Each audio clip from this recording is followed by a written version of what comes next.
Hello student, देखो हम लोग अभी डिस्कस करने वाले जा रहे हैं ट्रांजिटिव रिलेशन। ठीक है, तो ट्रांजिटिव रिलेशन भी रिफ्लेक्सिव और सिमेट्रिक रिलेशन की तरह ये रिलेशन ऑन सेट होता है। रिलेशन ऑन सेट का मतलब सब पता ही है, रिलेशन ऑन सेट।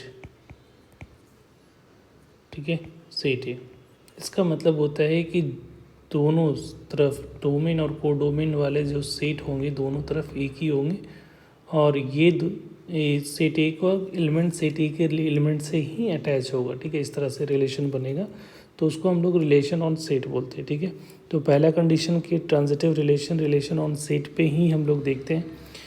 इसमें क्या होता है कि अगर मान ली कोई रिलेशन में एक element A and be available है, ठीक है, और बी एंड सी अवेलेबल है, ये ध्यान देना है कि ए एंड बी अवेलेबल है एंड बी एंड सी, देखो ये बी और ये बी दोनों मैच कर रहा है, तो आपको चेक करना है कि ए एंड सी अवेलेबल है या नहीं है। अगर अवेलेबल है, ठीक है, ये भी अगर बिलोंग्स टू आर है, ठीक है, अगर ऐसा हो रहा है उस रिलेशन में ए कॉमा सी भी अवेलेबल होगा, तो रिलेशन कैसा कहलाएगा, ट्रांजिटिव कहलाएगा। ठीक है, ये मस्ट कंडीशंस है, ये कंपलसरी है कि अगर इस तरह से दो एलिमेंट रिलेशन में अगर दिख रहा है जिसका पहले का और सेकंड ऑर्डर पेयर और दूसरे का फर्स्ट वाला से मैच कर रहा है, तो वन ए एंड सी आपको उसमें दिखना चाहिए। ठीक है, तो ये हम लोग का इंपॉर्टेंट कंडीशंस है। ठीक है, इसको शॉर्ट में इस तरह से भी कि ए रिलेटेड टू बी है, बी रिलेटेड टू सी है, तो ए रिलेटेड टू सी होना चाहिए। ठीक है, और सिंपल से समझना चाह रहे हो जैसे ए इक्वल टू बी हो गया और बी इक्वल टू सी है। ठीक है, अगर कोई एग्जाम्पल जेब्रिक,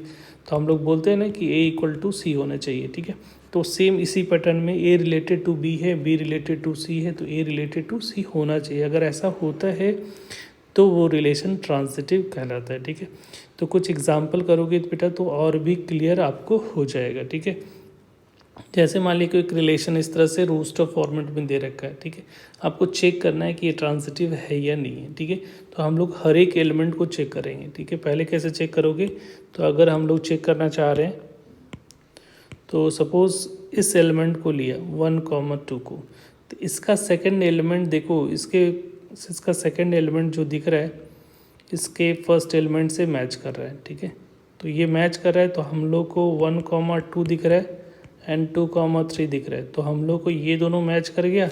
तो देखो 1,3 अवेलेबल है, हाँ है, तो इसका मतलब किसका ट्रांजिटिविटी आप चेक किया, पहले वाला का, ये ट्रांजिटिव हो गया। ठीक है, अब सेकेंड एलिमेंट पे आ जाओ तो 2,3 है। ठीक है, 2,3 है, तो इसका जो एलिमेंट और इसका फर्स्ट एलिमेंट किसी से मैच नहीं कर रहा है। ठीक है, तो 3 से स्टार्ट होने वाला कोई है नहीं, तो इसका मतलब अगर 3 से स्टार्ट हो ही नहीं रहा है तो कोई इसका इनिशियल कंडीशन फुलफिल नहीं कर रहा है, तो बाय डिफ़ॉल्ट ये ट्रांजिटिव हो जाएगा। ठीक है, अगर कहीं 3 से स्टार्ट होने वाला ऑर्डर पेयर अगर होता तो हम लोग चेक करते, और जितना होता सब में चेक करते, बट यहाँ पे 3 से स्टार्ट होने वाला कोई भी नहीं है, तो इसका मतलब ये इनिशियल कंडीशन होल्ड नहीं कर रहा है, तो बाय डिफ़ॉल्ट ये क्या हो जाएगा, ट्रांजिटिव हो जाएगा। अब तीसरा आ जाओ, तीसरा हमारा क्या है 1,3, तो 3 से स्टार्ट होने वाला कोई है क्या,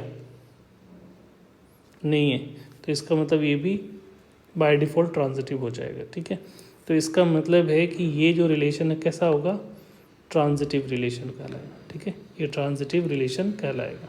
आई होप क्लियर हो गया होगा।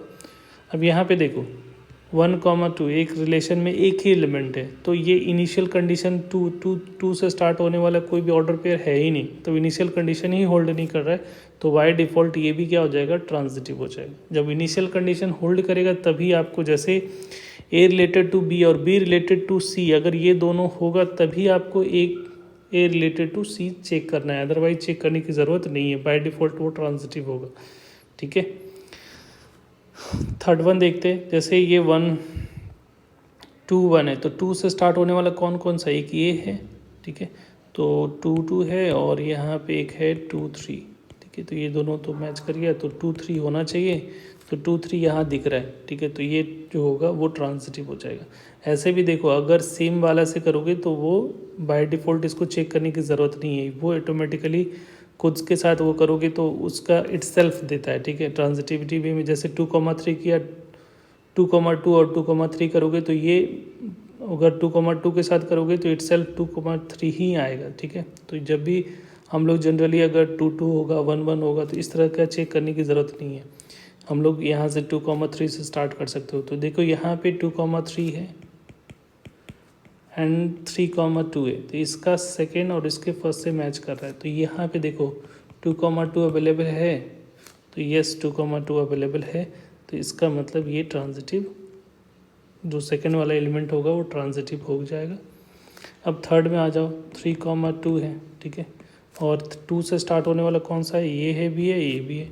तो 2 को 2 के साथ करोगे, 2,2 के साथ, तो इट सेल्फ 3,2 देता है। इसलिए हम लोग बोलते हैं कि 2,2 1,1 से चेक करने की ज़रूरत नहीं है। तो एक और बच गया है, वो कौन सा है, एक हम लोग चेक करेंगे 3,2 एंड 2,3, ठीक है। तो ये तो दिख रहा है, बट यहाँ पे 3,3 आना चाहिए, but 3,3 not belongs to R है, 3,3 है नहीं है, तो इसका मतलब ये ट्रांजिटिव नहीं है। ये ट्रांजिटिव नहीं है तो ओवरऑल ये ट्रांजिटिव रिलेशन नहीं होगा, ठीक है। तो आपको हर एक एलिमेंट को चेक करना पड़ेगा, ठीक है बेटा।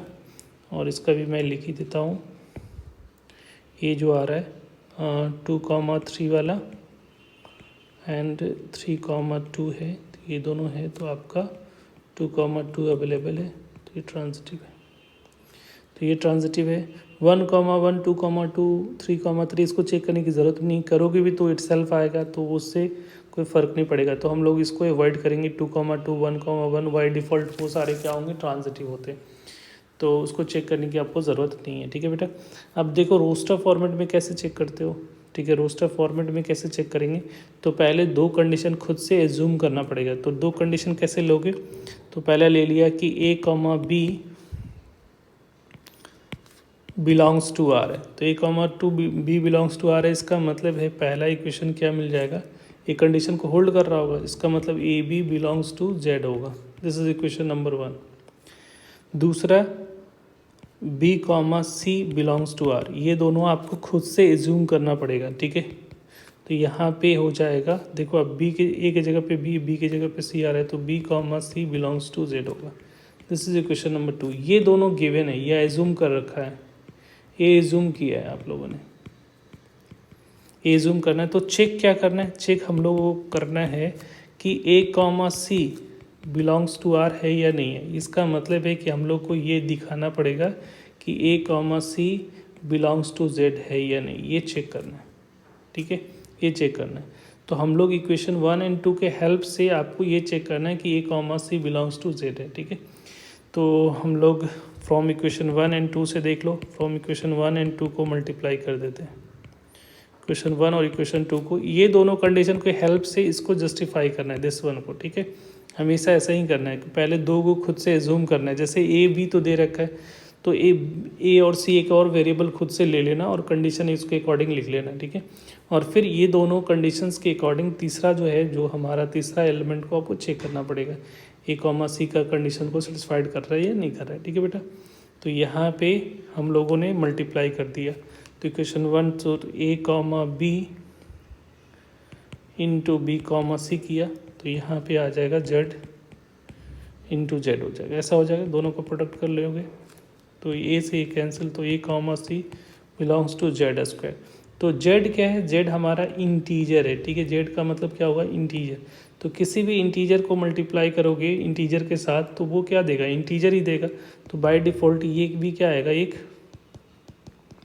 इंटीजर ही आएगा, क्योंकि 2 का स्क्वायर किया तो 2 आएगा, 3 का स्क्वायर किया तो 3 आएगा, -1 का स्क्वायर किया तो 1 आएगा। तो ये सारे क्या आएंगे, इंटीजर ही आएंगे। तो इंटीजर का कंडीशन तो होल्ड कराया था, इसका मतलब A, C belongs to Z है, ठीक है। तो ये सेटिस्फाइड कर रहा है, जो हमको चाहिए वो मिल रहा है।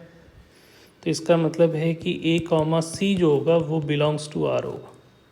तो अगर ये हो रहा है, it means R is a कैसा होगा, ट्रांजिटिव होगा, ठीक है बेटा।